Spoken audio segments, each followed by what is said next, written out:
Bonjour à tous. Aujourd'hui, je vous présente 10 livres courts pour reprendre goût à la lecture ou pour découvrir le plaisir de lire. Cette vidéo, c'est typiquement si vous n'aimez pas lire, mais que vous sentez que vous pourriez apprécier, vous avez envie d'essayer, mais sans forcément savoir par quoi commencer, parce qu'il y a un choix énorme.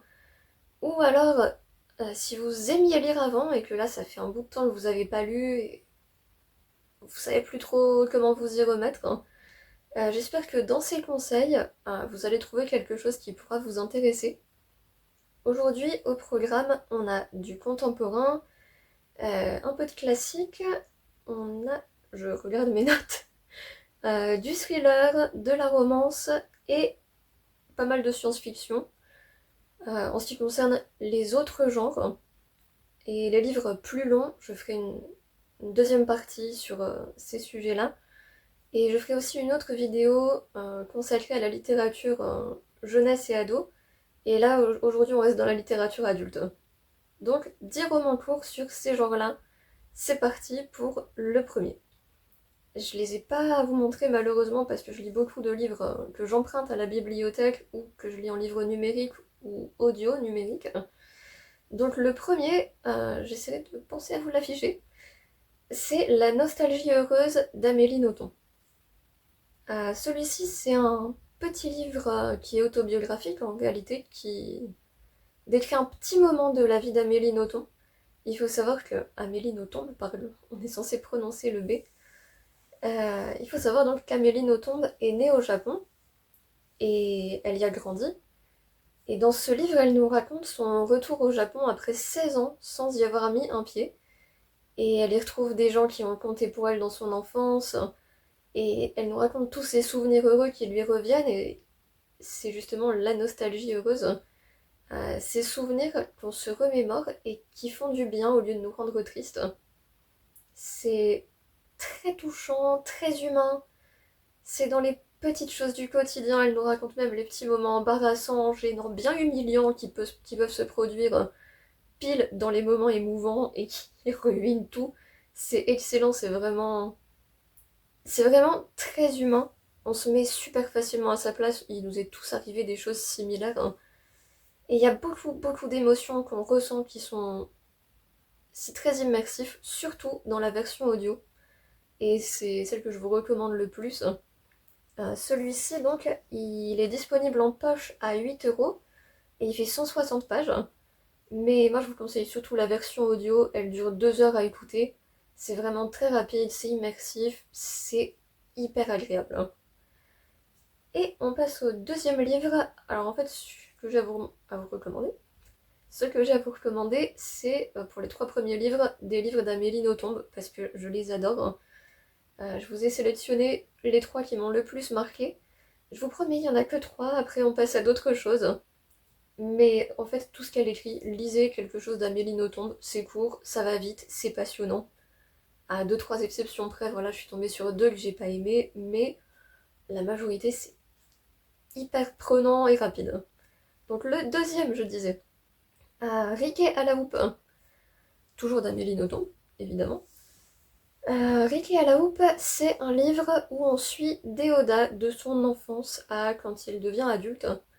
Déodat, c'est un bébé, il est moche, il est immonde, même sa mère le trouve hideux. Et pourtant, ses parents, c'est des gens bien, hein.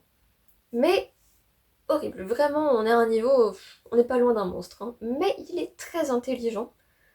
C'est un bébé qui est déjà au niveau d'un adulte à QI élevé, quasiment à la naissance, hein. C'est c'est très chouette. Et on va le voir croiser la route plus tard, hein. Euh, Mince, je voulais mal raconter. Bref, il y a un deuxième personnage qui s'appelle Trémière. Elle, c'est une petite fille qui est la plus belle qu'on puisse trouver. On est vraiment dans une ambiance conte de fées. Cette petite fille, elle est tellement belle, mais elle est très très bête. À un tel point que sa mère, elle peut plus. Elle l'a confiée à la grand-mère. Et la grand-mère aime énormément cette petite parce que elle s'émerveille de tout. Voilà, elle est pas très intelligente, mais elle est gentille, elle s'émerveille de tout, elle apprécie la beauté. Et donc Déoda et Trémire, Leurs chemins vont se croiser une fois adultes, et c'est un cheminement très intéressant, très... Je sais pas, ça a quelque chose de réconfortant en fait, qui est aussi assez immersif. Là encore, je vous conseille la version audio, elle dure 3 heures à écouter. Je crois que c'est la même narratrice que La Nostalgie Heureuse, il me semble. Et si vous préférez lire en version papier, il est aussi disponible en poche à 8 € et celui-ci fait 192 pages. Voilà, on est resté autant que possible en dessous des 200 pages dans cette vidéo, en dessous de 100 si j'ai pu trouver. Le troisième, toujours d'Amélie Nothomb, je vous promets c'est le dernier, c'est Le crime du comte Neville. Dans celui-ci, on suit le comte Neville. Il a croisé une voyante qui lui a prédit que à sa prochaine garden party, il allait assassiner un invité. Alors lui, il se dit mais j'ai prévu de tuer personne enfin. Mais il n'arrête pas d'y penser. Ça reste dans sa tête et il se dit mais mince, qui je vais tuer? Comment ça va se passer? De qui je pourrais vouloir me débarrasser? Il se met à chercher activement de qui je peux planifier le meurtre finalement, qui pourrait y passer. Et en fait, il ne fait plus que penser à ça. Et lui qui n'avait pas du tout prévu de tuer quelqu'un, on le voit se demander qui il va tuer, est-ce qu'il va tuer, pourquoi il ferait ça, est-ce qu'il va le faire, est-ce qu'il va pas le faire. C'est un petit peu absurde, un petit peu humoristique. C'est une autre ambiance que les deux précédents et je trouve que c'est joyeux. On en ressort de bonne humeur. Ça va aussi très vite à lire. La version audio fait 2 heures. Et pareil que les précédents, il existe en poche à 8 € et il fait 160 pages. C'est très rapide à lire. Mais pour cela, je vous conseille pour les trois la version audio. Là vraiment, si vous n'avez pas le temps, vous écoutez ça en faisant le ménage, du rangement, la cuisine et hop, vous vous êtes remis à la lecture.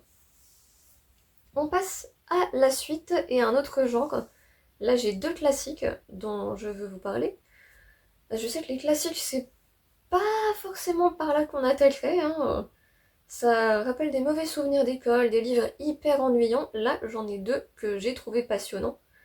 Et on sait que ça a été long certains classiques, mais ceux-là, passionnants, courts, rapides. Le premier dont je veux vous parler, donc notre quatrième livre de cette vidéo, c'est La Métamorphose de Franz Kafka. Dans La Métamorphose, on suit Gregor Samsa. Il se réveille un matin en partie transformé en cafard. Donc ça l'inquiète pas trop, voilà. Gregor, il se dit bon, ben d'accord, je commence à être un cafard, pourquoi pas. Je dois faire un mauvais rêve, c'est pas grave. Et il s'habitue. Il passe sa journée en cafard, voilà, sauf que de jour en jour, la métamorphose s'accentue et il devient de plus en plus cafard jusqu'à, a priori, devenir complètement un cafard, hein.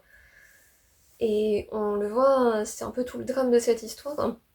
Il a passé sa vie entière à se plier en quatre pour sa famille. Vraiment, Gregor Samsa, c'est le genre à se tuer au travail, à ne pas avoir de vie personnelle. Euh, il ne fait rien pour lui. Il vit pour sa famille, pour que sa famille vive correctement. Il gagne de l'argent pour sa famille. Sa famille profite de lui à un niveau que je trouve personnellement très répugnant. Et cette famille qui a toujours profité de Grégor, en le voyant devenir cafard, se sent dégoûtée par lui forcément. Et on se dit que mince, Grégor devient un cafard, qu'est-ce qu'on va en faire? Et je trouve que c'est pas joyeux, hein, très clairement. C'est vraiment tout le drame de un être humain, une personne qu'on connaît, sa propre famille, en le voyant comme ça, sait que c'est lui. Et qu'est-ce qui se passe dans ce cas-là, en fait? Parce que c'est lui, mais ce n'est plus lui. Et qu'est-ce qu'on fait d'un cafard qui est quand même un membre de la famille? C'est très très dérangeant d'un point de vue moral, mais passionnant parce qu'on se pose plein de questions. C'est très rapide. Lui, il existe dans la collection Folio 2 €, donc vraiment la version poche est à 2 €. Il fait 144 pages. Et la version audio, vous pouvez la trouver sur Audible à 3 €, elle fait 2 heures à écouter. Je n'ai pas testé la version audio, mais en tout cas, vraiment, le livre se lit très rapidement. Et on a énormément d'empathie pour Grégor, donc on est vraiment plongé dedans. Ensuite, le 5e livre, qui est selon moi un classique, mais un classique récent, hein, ça date des années 1960, c'est Des fleurs pour Algernon de Daniel Keyes. Là, on est sur un classique un petit peu, je dirais, une branche de la science-fiction, on est peut-être dans l'anticipation, voilà. Des fleurs pour Algernon, c'est une histoire dans laquelle on a trouvé un genre de remède à la bêtise, si on peut appeler ça comme ça. La science a développé un genre de sérum qui permet de rendre très intelligent, mais vraiment un QI très très très élevé, n'importe qui. Et ils l'ont testé sur des souris, et il y a la souris Algernon sur qui ça a très très bien marché. La souris Algernon, elle est plus intelligente que les trois quarts de l'humanité maintenant, peut-être même plus. Hein. Et donc là, les scientifiques cherchent des cobayes humains pour tester. Nous, on va suivre Charlie, qui est le tout premier cobaye humain. Charlie, vraiment, ça vole pas très haut. Charlie, il est très gentil, mais il est très très bête. Hein.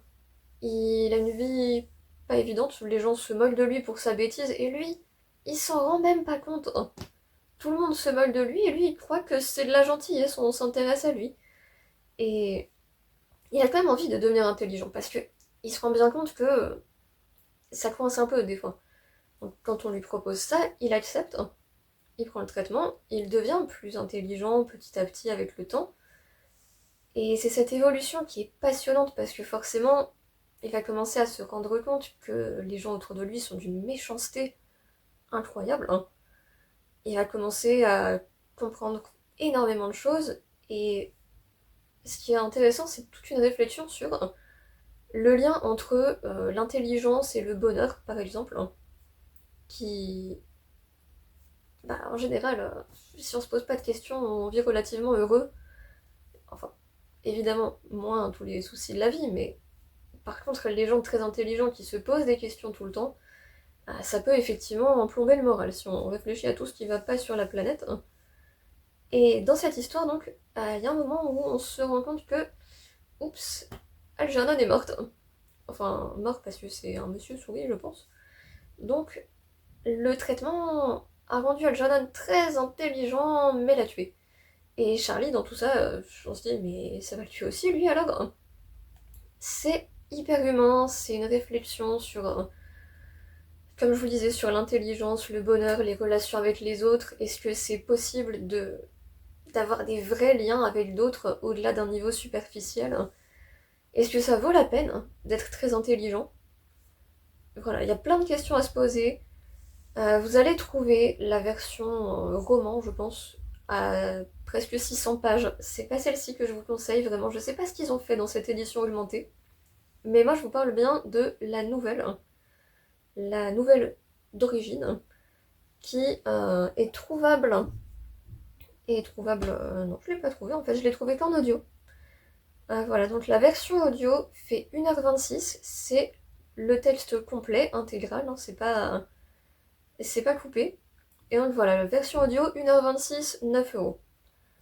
Et c'est passionnant, c'est lu par Grégory Gadebois qui donne une merveilleuse interprétation, vraiment. On entend l'évolution dans la façon de parler de Charlie. C'est magistral comme interprétation. Allez vers la version audio de toute façon. Pourquoi voudriez lire le texte quand Grégory Gadebois a fait un travail aussi incroyable? Ensuite, on change de genre. On passe au thriller avec un thriller psychologique cette fois-ci. C'est l'inspiration des best-sellers d'Anthony Lamacchia. Alors, dans cette histoire, on suit Fabien Dumur, qui vient d'emménager avec sa femme quand elle se fait assassiner. En plus, chez eux, il me semble. Hein. Je me souviens plus très clairement, mais il me semble qu'elle se fait assassiner chez eux. Ça me met un doute. Bref. Elle se fait assassiner, il n'y a aucun témoin, il n'y a aucun suspect, la police trouve pas d'indices. L'enquête n'avance pas, vraiment la police est coincée. On sait pas qui a tué la femme de Fabien, mais a priori il va s'en sortir. Et Fabien, lui, ça le rend fou parce que il commençait à être heureux. On lui a enlevé sa femme, il n'a pas de réponse. Il va se mettre à mener l'enquête de son côté pour essayer de trouver des réponses parce qu'il a l'impression qu'il y a quelque chose qui peut, lui, il va trouver. Et au cours de ce processus, il se met à écrire de la fiction pour tenir tout simplement parce que ça l'a complètement anéanti. Donc son moyen de survivre à tout ça, c'est d'écrire.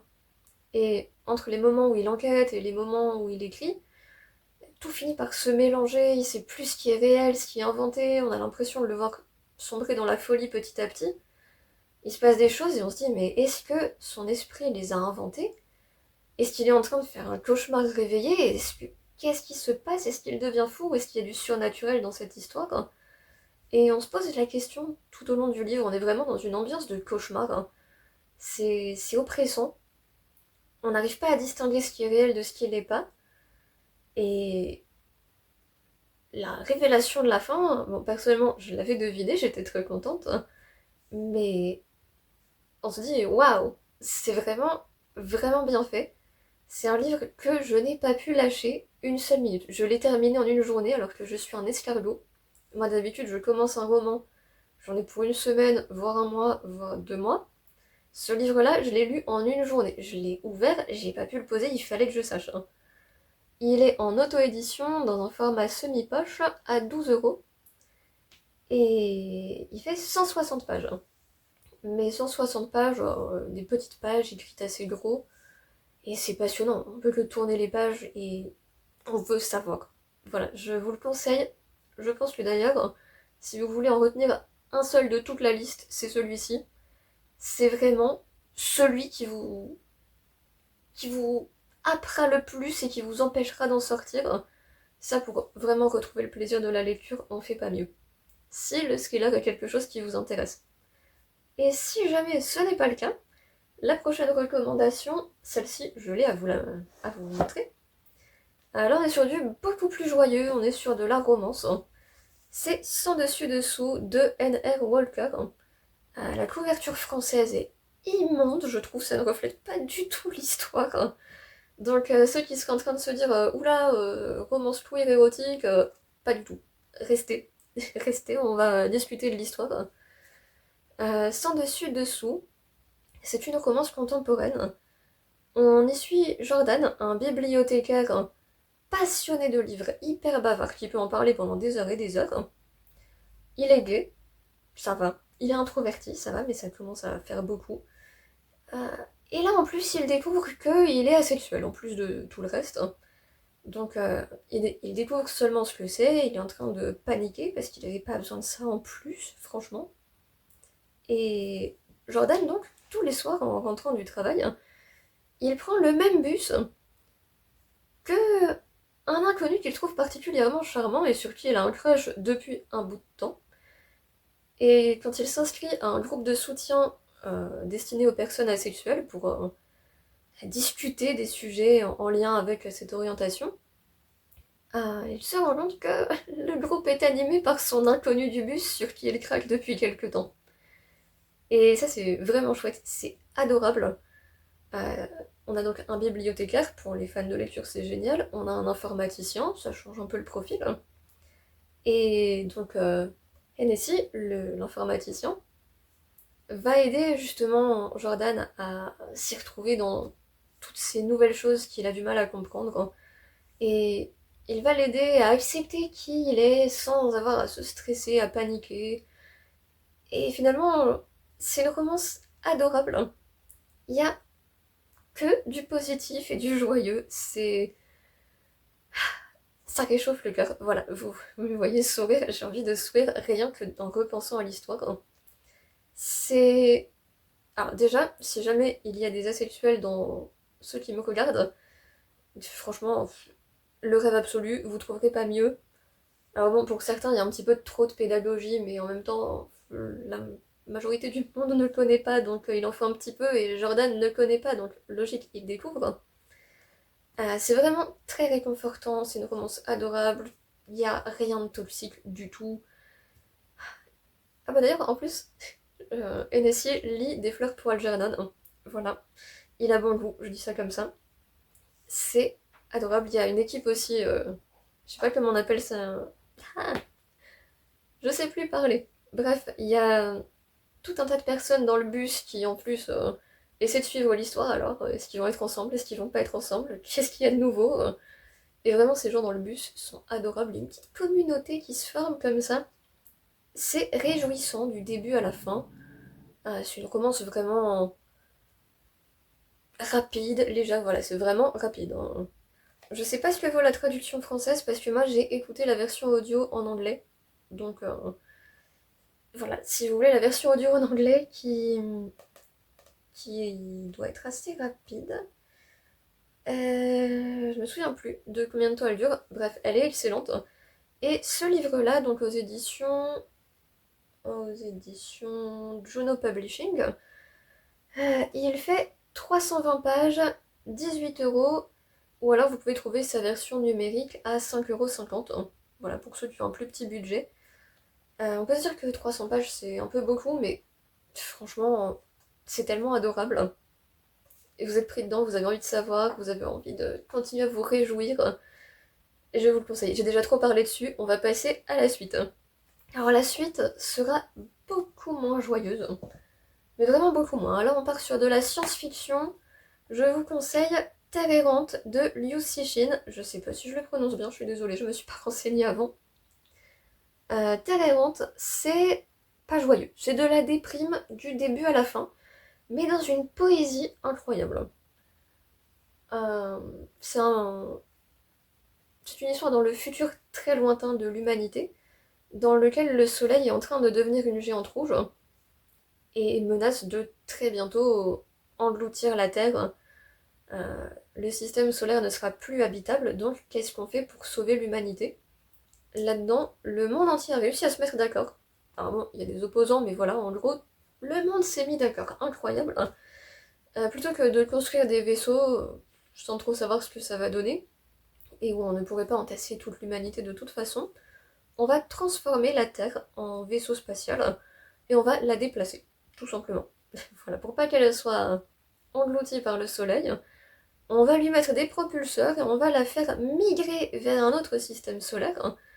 Donc si jamais il y a des scientifiques parmi vous, ou si vous connaissez des gens qui sont passionnés d'astrophysique, voilà, si je vous dis Proxima du Centaure et que vous avez fait des recherches dessus, vous êtes incollable, c'est le livre pour vous. C'est très court, c'est très poétique. Euh, je vous lis le tout début. Voilà, les quelques phrases du début. Je n'avais jamais vu la nuit. Je n'avais jamais vu les étoiles, hein. Je n'avais jamais vu le printemps, ni l'automne, ni l'hiver, hein. Je suis née à la fin de l'ère du freinage, hein. La Terre venait tout juste d'arrêter de tourner. On est vraiment... On suit quelqu'un en fait tout le long de sa vie qui assiste à ce processus de sortir la Terre de l'orbite du Soleil. C'est plein de catastrophes naturelles, c'est un voyage très compliqué, pour ça on va quasiment détruire la Terre pour arriver à la propulser assez loin. Ça va être des moments très très difficiles pour l'humanité, et on se demande en fait tout le long, est-ce que ça vaut la peine finalement?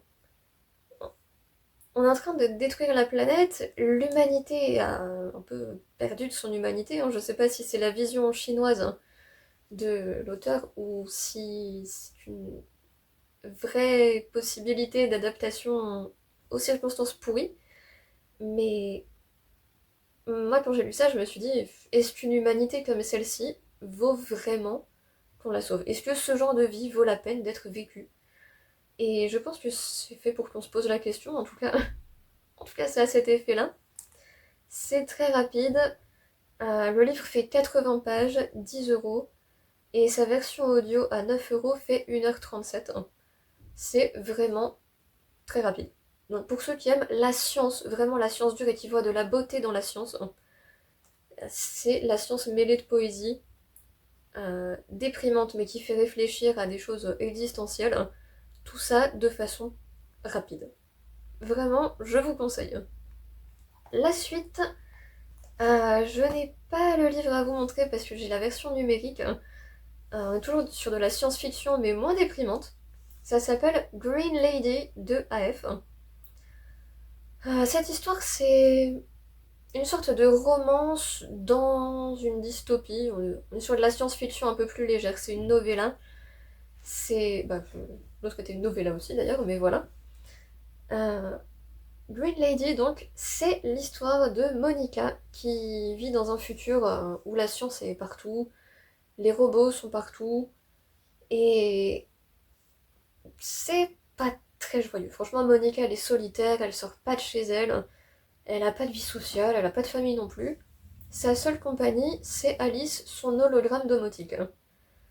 Et elle y est très attachée, Alice. Franchement, sa vie lui convient parfaitement, mais ça lui convient parce qu'il y a Alice. Et elle oublie, en fait, que ce n'est pas un être humain. Et donc Monica, elle lui propose oh, il est super bon ce plat, tu veux goûter? Et bah non, c'est un hologramme, hein. Pas possible. Hein. Et Monica, un jour, elle trouve le moyen d'offrir un corps à Alice. Alors, pas un corps qu'on allait piquer un humain, hein, un corps robotique, hein, mais un truc super sophistiqué, vraiment. Ça offrira à l'intelligence artificielle une expérience quasiment humaine. Hein. Et donc, en fait, on voit leur cohabitation avec toute une réflexion sur l'intelligence artificielle. Est-ce que les robots prendront un jour leur autonomie? La limite entre le robot, l'humain, la conscience humaine et une autre forme de conscience, hein. C'est vraiment chouette. Hein. Et on voit en fait que Monica développe des sentiments romantiques pour son hologramme. Hein. Et ça pose plein de questions, c'est vraiment chouette, c'est adorable, c'est mignon. Ça se lit rapidement, et là on n'est vraiment pas sur de la déprime, hein. C'est plus joyeux. Ça ne se trouve plus qu'en version numérique sur le site des éditions IBY, YBY. Ça se trouve donc en version numérique à 3 € et ça fait 96 pages. Et vraiment, ça se lit très vite, c'est adorable. Enfin, adorable. Pas comme une romance, vous voyez, mais c'est très sympa. Et enfin, le tout dernier livre de cette vidéo, le 10e que j'ai à vous présenter, c'est Un psaume pour les recyclés sauvages de Becky Chambers. Alors là, on est sur de la science-fiction, mais ce que moi j'appellerais de la cozy science-fiction. Je sais pas si ça existe. Il y a le cozy mystery, il y a la cozy fantasy. J'imagine qu'on a aussi la cozy science-fiction, voilà. C'est pareil, c'est très court. Genre, je vous ai pas montré Terre errante sur le côté, vraiment, c'est très court. Vous pouvez comparer la taille de tout ça. Hop, voilà. Ils sont petits, ils sont courts, ça fait plaisir, ça va vite à lire. Et donc, on passe à Un psaume pour les recyclés sauvages de Becky Chambers, dans lequel on suit Dex, qui a 29 ans et qui a envie de changer de voie parce que cultiver les potagers de la ville, on est sur la lune d'une autre planète, on n'est pas sur Terre là, hein, vraiment, on oublie tout. Dex travaille dans une ville et s'occupe des potagers et ça lui convient plus. La ville, il y en a marre. Dex se dit je pars à la campagne. Donc Dex devient moine de thé. Et un jour, un robot arrive. Alors les robots, on les a pas vus depuis qu'ils ont pris leur indépendance. Et là, un robot arrive et vient demander de quoi les humains ont besoin. Et c'est toute la question, de quoi les humains ont besoin. On est dans un monde assez joyeux en fait, où on a frôlé la catastrophe, mais maintenant tout va bien en fait. La nature a repris du terrain, on a quand même de la technologie, les humains vivent en harmonie, ça se passe vraiment plutôt bien. Alors de quoi ils ont besoin? Et en même temps, on a toujours besoin de quelque chose, mais l'humanité entière n'a pas besoin de la même chose, ça varie d'une personne à l'autre. Et ce livre, alors, je vous mens pas, je l'ai pas encore fini, hein, c'est ma lecture en cours. Pour l'instant, j'adore, c'est très cosy, ça se lit lentement, vraiment, c'est... En fait, on profite d'une immersion dans une autre réalité qui est, somme toute, beaucoup plus réjouissante que la nôtre actuellement. Et ça pose quand même plein de questions qui restent même dans un monde où tout va mieux. Parce que par exemple, euh, Dex cherche à changer de voie, et c'est le moment où on se rend compte, mince, ce que je fais me plaît pas. Euh, je veux faire autre chose, mais comment je vais faire? Comment je vais y arriver? Comment je vais donner du sens à ma vie? Est-ce que tout ça a un sens? Et il y a vraiment une grosse réflexion sur le sens de la vie, sur à quoi ça sert tout ce qu'on fait. Et c'est très positif. ça, ça pousse à se rendre compte que est-ce que vraiment on a besoin d'être productif tout le temps, de faire quelque chose, de laisser une trace? Est-ce qu'on ne peut pas juste vivre et profiter et être heureux, apprécier tout ce qui nous entoure? Et vraiment, c'est très réjouissant tout en... Je sais plus parler, je vous dis. C'est très réjouissant tout en étant très philosophique. Il y a un peu d'humour. Qu'est-ce que je peux vous en dire d'autre? Dex, oui, c'est Frère Dex, qui est non-genré, on va dire. Donc tout le long, vous avez Yel à propos de Frère Dex dans tout le livre. Donc si jamais ça vous dérange, bah évitez celui-ci. Et si jamais c'est pile ce que vous cherchez, justement un personnage non-genré, je sais pas, j'ai pas le bon mot qui me vient, mais vous voyez quelque chose de neutre, c'est très agréable à lire. Moi au début j'ai vu Yel, je me suis dit, oh, ça risque d'être fastidieux à lire, ça je suis pas habituée. En fait, au bout de 3 pages à lire Yel, ça reste en fait, hein, c'est intégré comme un truc parfaitement banal. Donc si jamais vous vous demandez à quoi ça peut ressembler, c'est une bonne occasion de tester. Un psaume pour les recyclés sauvages, ça fait 133 pages, cette version-là, et il coûte 13,50 €. Voilà, c'est chez La Talente. Donc c'est une vision plus joyeuse, mais beaucoup plus lente que Green Lady par exemple. Là on est sur quelque chose où on prend son temps, on lit un chapitre par jour, on est plongé dans une atmosphère, c'est vraiment pour l'atmosphère, pas pour les péripéties et l'action. Donc voilà, j'espère que parmi ces 10 recommandations, vous aurez trouvé quelque chose qui peut vous plaire. Mais en tout cas, j'ai été ravie de vous les conseiller. N'hésitez pas aussi si vous avez des conseils de livres courts qui sont passionnants, qui redonnent le plaisir de lire, qui donnent envie de continuer. Donnez vos conseils en commentaire, partagez. Plus il y a d'idées, mieux ce sera. Moi-même, je serai ravie d'en découvrir d'autres. Et je vous retrouve le mois prochain avec une nouvelle vidéo qui sera cette fois-ci sur lire quand on a un petit budget, parce que lire ça peut vite coûter cher. Donc je vous dis à bientôt pour la prochaine vidéo du mois prochain, et je vous souhaite de bonnes lectures, j'espère que vous trouverez des choses qui vous feront plaisir. Bonne journée!